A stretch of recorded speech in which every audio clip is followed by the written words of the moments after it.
आइए श्री राम कथा की ओर चले।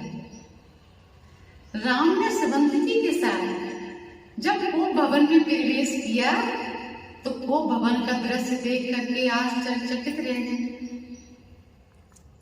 केकई माँ खूंखार सिंगनी की बात खड़ी है और पिताजी केकई माँ के चरणों में वृद्ध गजराज की हाथ अचेत अवस्था में पड़ी है। ये देखकर के राम आश्चर्यचकित रह गए। राम ने केकई माँ से पूछा कि माँ पिताजी को क्या हुआ? तो केकई माँ ने सुमंति जी की ओर इशारा बाहर जाने के लिए किया।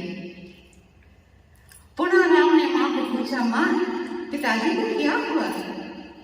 तो केकई माँ ने कहा कि राम तुम्हारे पिताजी के पास हमारे दो वरदान रखे थे धरोहर के रूप में। आज उनका पा करके मैंने दोनों वरदानों को मान लिया।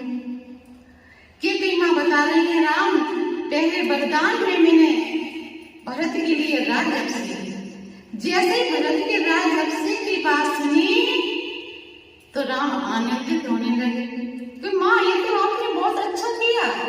माँ आपने मेरे मन की बात कर दी। तो मैं पहले ही विचार कर रहा था जब गुरुदेव ने हमको समाचार दिया कि राम कल तुम्हारा राज्याभिषेक होगा, तो मैं ये विचार कर रहा था, ये सोच रहा था कि हम चारों भाइयों का प्राकट्य एक साथ हुआ, हम चारों भाइयों का नामकरण संस्कार एक साथ हुआ, हम चारों भाई गुरुदेव के यहाँ विद्याध्ययन एक साथ किए और हम चारों भाइयों का नामकरण संस्कार एक साथ हुआ। और जहां तक कि जनेऊ संस्कार हम चारों भाइयों का एक साथ हुआ और विवाह मंडप के नीचे विवाह हम चारों भाइयों का एक साथ हुआ। तीनों भाइयों से मुझे अलग क्यों कर दिया है? चार सिंहासन क्यों नहीं? चार भाइयों का राज्याभिषेक क्यों नहीं? माँ पहले मैं ये विचार कर रहा था, ये तो आपने बहुत अच्छा किया माँ कि भरत के लिए राज्याभिषेक मान लिया। और केकई माँ ने कहा कि राम दूसरे वरदान में मैंने तुम्हारे लिए तपसी वेश में उदासीनता के साथ किसी भी नगर में प्रवेश न करो 14 वर्ष का वनवास मांगा। राम आनंदित हो रहे हैं कि माँ ये तो आपने मेरी हितकर बात की। माँ आपके कारण मुझे वन में जाकर के संत महात्माओं की चरण धूलि की प्राप्ति होगी और आपके कारण माँ सभी संत महात्माओं के दर्शनों की प्राप्ति होगी।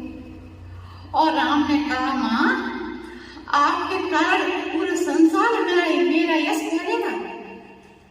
दशरथ महाराज ने कहा कि नहीं राम नहीं, इसकी बातों में ना आइए। राम पिताजी के निकट बैठे और कहा, पिताजी आप ही कहा करते थे रघुकुल रीत सदा चले आई और प्राण जाए पर वचन न जाए। आप कहा करते थे पिताजी कि रघुकुल की ये रीत है, प्राण चले जाए और अपने वचनों से मुख नहीं मोड़ते। तो पिताजी मेरा धर्म है, आपकी आज्ञा का पालन करना पुत्र का धर्म है। दशरथ महाराज समझा रहे हैं, नहीं राम नहीं, तुम्हारे बगैर मैं जीवित नहीं रह पाऊंगा।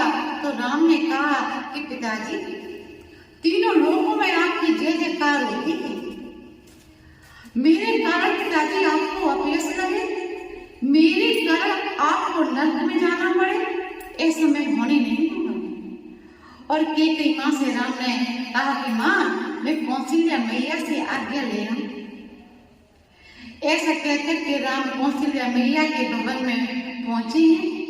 जब कौशल्या मैया ने दूर से देखा तो आनंदित हो रही हैं और कहा, जैसे राम निकट पहुंचे कि आज तेरा राज्याभिषेक है, आज तुझे भोजन पाने का समय नहीं मिलेगा, भोजन पा ले।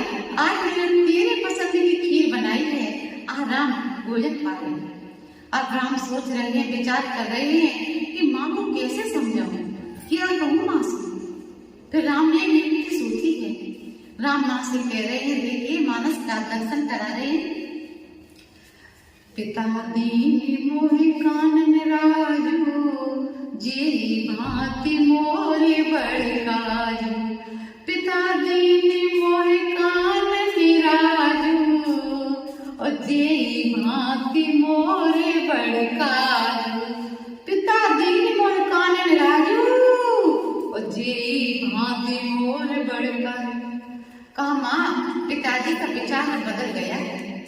पिताजी ने विचार किया कि अवधपुरी का छोटा सा राज्य है, तो छोटे पुत्र भरत को दिया है, अवधपुरी का राजा भरत को बनाया है, और मैं माँ बड़ा पुत्र हूँ, मैं बड़े राज्य को संभालूंगा।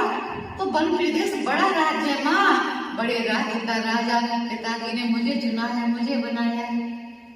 कौशल्या महारानी समझ गई और मानस का दर्शन करा रही।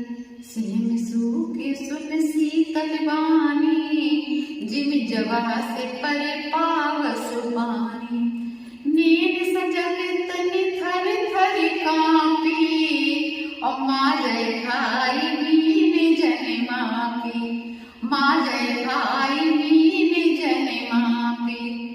कौशल्या मैया ने सुना तो कौशल्या मैया पहले सहम गई, सपचा गई, और नेत्रों से झरझर आंसू कौशल्या मैया के नेत्रों से आंसू बह रहे। विचार करने लगी, ये क्या किया? कौशल्या मैया ने कहा कि तुम्हारे पिताजी को राज जब से तेरा करते करते अचानक तेरे पिताजी का विचार बदल गया, अचानक तुझे वनवास दे दिया। तो जो राम जी के साथ सुमंत जी का पुत्र सचिव के रूप में था, तो सुमंत जी के पुत्र ने कौशल्या मैया को सब कुछ विस्तार से बता दिया।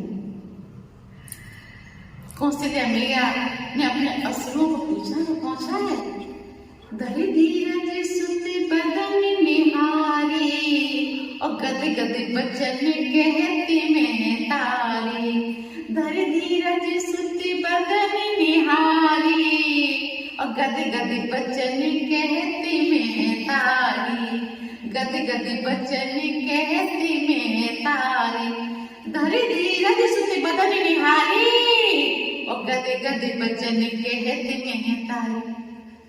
कौशल्या मैया ने अपने असुरों को पहुंचा और धीरज रखा है और कहा, राम तेरे पिताजी की आज्ञा होती तो पिता से ज्यादा माँ का अधिकार पुत्र के ऊपर होता है। मैं अपने अधिकार को आगे रख करके तुझे बन जाने से रोक लेती, लेकिन तेरे पिताजी के साथ साथ तेरी माँ की आज्ञा है, तो अपनी जननी से ज्यादा सौतेली माँ का अधिकार ज्यादा होता है। अब मैं तुझे रोकूंगी नहीं। जैसे ही राम ने कौशल्या मैया के चरणों में प्रणाम किया, आज्ञा ली, इतने में जानकी जी आ गई। जानकी जी ने प्रभु श्री राम के चरण पकड़ लिए और कहा, स्वामी आपके बगैर में यहाँ अकेली नहीं हो सकती, मैं भी आपके साथ चलूंगी। ये सुनकर के कौशल्या मैया आश्चर्यचकित रह गई, विचार करने लगी कि मेरी पुत्र वधू तो बड़ी सुकुमार सुकोमल है। जब जानकी जी का विवाह होकर के अवधपुरी में जानकी जी आई थी, तो उस समय कौशल्या मैया ने जानकी जी के स्वागत में अपने भवन में पुष्पों का पराग भिजवा दिया। और जब जानकी जी ने डोली के नीचे चरण रखा तो चौंक गई। कौशल्या मैया ने दौड़ करके अपनी बाहों में लिया, जानकी जी को संभाला और कहा, बेटी आज से मैं तेरी मां हूं, मुझे बताइए। तब जानकी जी ने कहा, मां कि पुष्पों का पराग हमारे चरणों में चो रहा है। तो कौशल्या मैया आश्चर्यचकित रह गई, कहा, बेटी वन प्रदेश तेरे योग्य नहीं। देखो अभी तक राम जी ने मां के सामने जानकी जी से कोई बात नहीं की, आज जब विषम परिस्थिति आ गई तो देखिए राम ने जानकी जी से कहा कि मां सही कह रही है कि तुम्हारे योग्य वन प्रदेश नहीं है। तुम तो देवी बंदर का चित्र देख करके डर जाती हो, भयभीत हो जाती हो, घबरा जाती हो। वहां तो बड़े बड़े बनचट मिलेंगे, तो तुम्हारे योग्य वन प्रदेश नहीं है।